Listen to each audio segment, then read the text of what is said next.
Hey there, Jimmy Brown from Guitar World here with another episode of String Theory, and this is the final installment of our series called I Got Rhythm, Part 23, Fun with Compound Meters.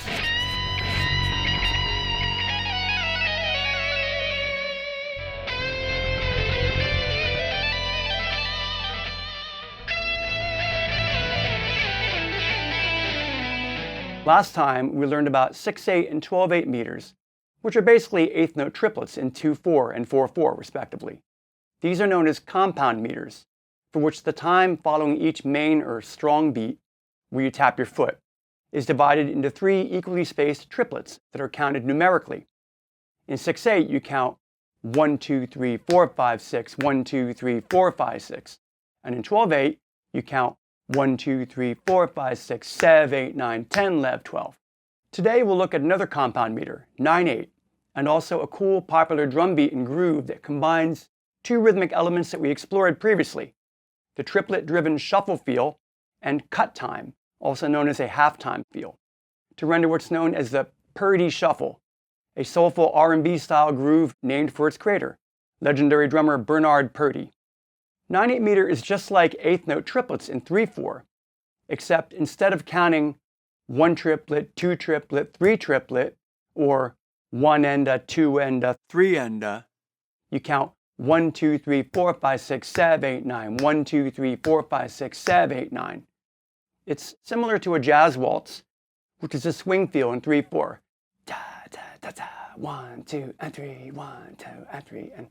But 9/8 has a preponderance of triplets. An example that comes to mind is the tumbling triplets drum groove played by drummer Mitch Mitchell in the Jimi Hendrix Experience song Manic Depression.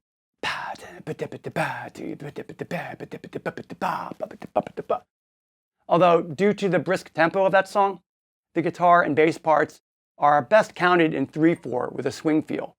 1, 2, and 3, and 1, 2, and 3. So I'd be like 1, 2, 3, 1, 2, 3, 1, 2, 3, 1, triplet, triplet, 1, 2 and a 3 and a 1, 2 and a 3 and a 1, 2 and 3. But you could think of that as 9/8 feel. 1, 2, 3, 4, 5, 6, 7, and 1, 2, 3, 4, 5, 6, 7, 9. Kind of quick, but 9/8, it could be thought of that way.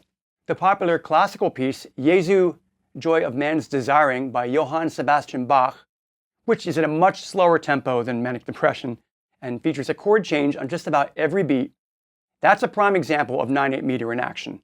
And that goes something like this.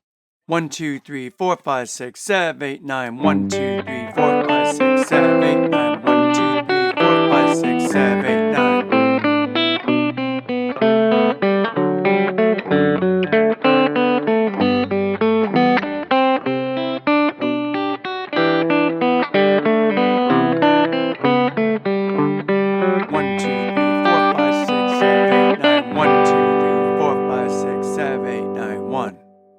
Another song in 9/8 that's semi-famous is Blue Rondo a la Turk, written and recorded by jazz pianist Dave Brubeck and later covered by singer Al Jarreau. The melody to which features cleverly shifting accents like this. 1, 2, 3, 4, 5, 6, 7, 9. 1, 2, 3, 4, 5, 6, 7, 9. 1, 2, 3, 4, 5, 6, 7, 9. 1, 2, 3, 4, 5, 6, 7, 9. 1, 2, 3, 4, 5, 6, 7, 9. 1, 2, 1, 2, 1, 2, 1, 2, 3, 1, 2, 1, 2, 1, 2, 1, 2, 3, 1, 2, 1, 2, 1, 2, 1, 2, 3, 1, 2, 3, 1, 2, 3, 1, 2, 3. That's a cool melody. Notice how, due to the line's melodic contour, the 9/8 notes in each of the first three bars are grouped into a sequence of shorter added counts. 1, 2, 1, 2, 1, 2, 1, 2, 3, 1, 2, 1, 2, 1, 2, 1, 2, 3. And then in bar 4, it switches to 1, 2, 3, 1, 2, 3, 1, 2, 3. So it's 1, 2, 1, 2, 1, 2, 1, 2, 3, 1, 2, 1, 2, 1, 2, 1, 2, 3, 1, 2, 1, 2, 1, 2, 1, 2, 3, 1, 2, 3, 1, 2, 3, 1, 2, 3. But there are 9/8 notes in each bar, so that's pretty cool. Syncopation in 9/8. Bernard Purdie popularized his signature beat, the Purdie Shuffle, on the Steely Dan song Home at Last, and later reprised it at a slower, more laid-back tempo and more famously on Babylon Sisters. Led Zeppelin drummer John Bonham copped that same deep pocket groove for the song Fool in the Rain, as did Toto drummer Jeff Porcaro on the chorus to Rosanna, which is at a quicker tempo. Another example, Death Cab for Cutie drummer Jason McGarrett laid down a similar groove on a song Grapevine Fires. As I mentioned earlier, the Purdie Shuffle is based on a triplet-driven groove with a halftime feel. The way it differs from a regular blues shuffle is instead of the snare drum hitting unusual backbeats on 2 and 4, 1 and the 2 and the 3 and the 4 and the, it only hits on beat 3. 1 and the 2 and the 3 and the 4 and the 1 and the 2 and the 3 and the 4 and the, which effectively creates that halftime feel. And the kick drum pattern is also a little more complex and syncopated than what you would typically have in a regular blues shuffle. Inspired by a few of those songs I just mentioned, here are some short examples of how this groove may be conveyed or aped on the guitar. And for ease of reading and counting, you'll see in the on-screen tabs that I've notated each example in cut time with the indication swing eighths with halftime feel. So it's 1 and 2 and 3 and 4 and 1 and 2 and 3 and 4 and with that swing feel. Alternatively, you could instead count swing 16th notes at half the tempo, emphasizing the backbeats.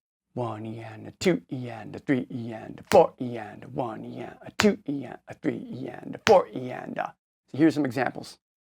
1 and 2 and 3 and 4 and 1 and 2 and 3 and 4 and 1 and 2 and 3 and the 4 and the 1 and 2 and 3 and 4 and 1 and 2 and triplet 1 and 2 and 3 and 4 and 1 and 2 and 3 and the 4 and the 1 and 2 and 3 and 4 and 1 and 2 and triplet 1.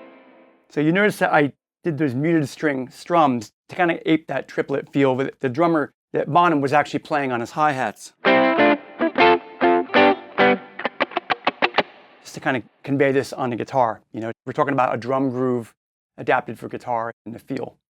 1 and 2 and 3 and 4 and 1 and 2 and 3 4 1 and 2 and 3 and 4 and 1 and 2 and 3 and 4 and 1 and 2 and 3 and 4 and 1 and 2 and 3 and 4 and 1 and 2 and 3 and 4 and 1 and 2 and 3 and 4 and 1 and 2 and 3 and 4 and 2 and 3 and 4 and 1 and 2 and 3 and 4 and 1 and 2 and 3 and 4 and 1 and 2 and 3 and 4 and 1 and 2 and 3 4. So that one's definitely at a quicker tempo. I tried throwing in some scratch drums again. 3 4 1 and 2 and 3 and 4 and 1 and 2 and 3 and 4 and 1 and 2 and 3 and 4 and.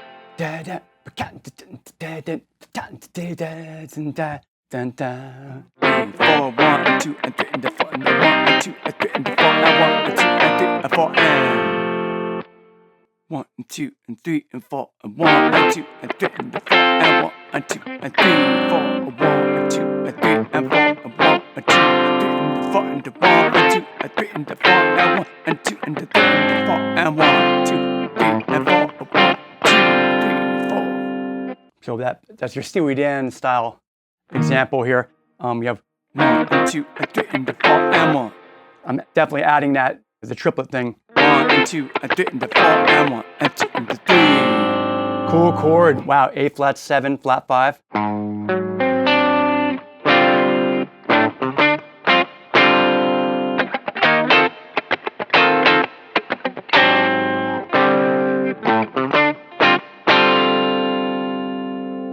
Yeah, it's a deep pocket. Love it. Hey, this is my last string theory column for the time being. I really hope you've enjoyed and benefited from these 100+ video lessons I've done over the last few years. I'm Jimmy Brown from Guitar World. I'll see you down the road.